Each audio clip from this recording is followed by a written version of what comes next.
Je commence l'année 2026 comme je l'ai terminée, en réitérant de façon encore plus déterminée, de façon encore plus forte et de façon plus ambitieuse, j'ai besoin d'argent rapidement, sans condition, de la part du gouvernement fédéral pour reconstruire leurs infrastructures.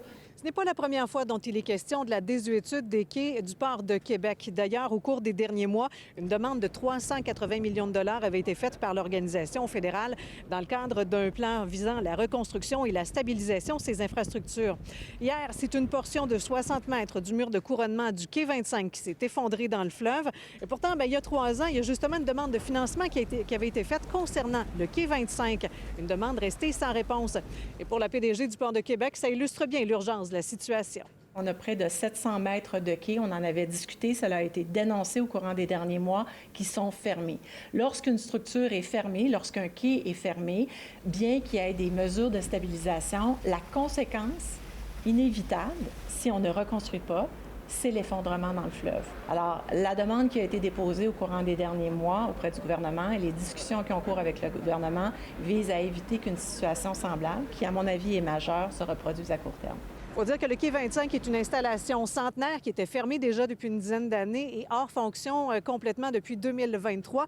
Même si l'événement d'hier n'a pas fait de blessés, que personne n'a été mis en danger, que les impacts environnementaux sont même limités, ce n'est pas sans conséquence. Ça a une conséquence au niveau économique, mais ça a aussi une conséquence parce que ce quai-là était un rempart.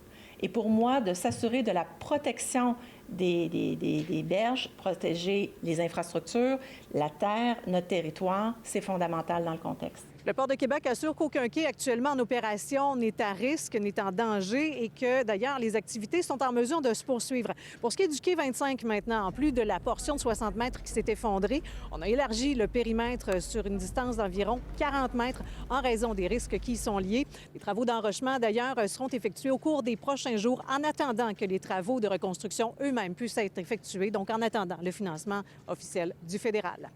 À Québec, Caroline Dumont pour Nouveau Info.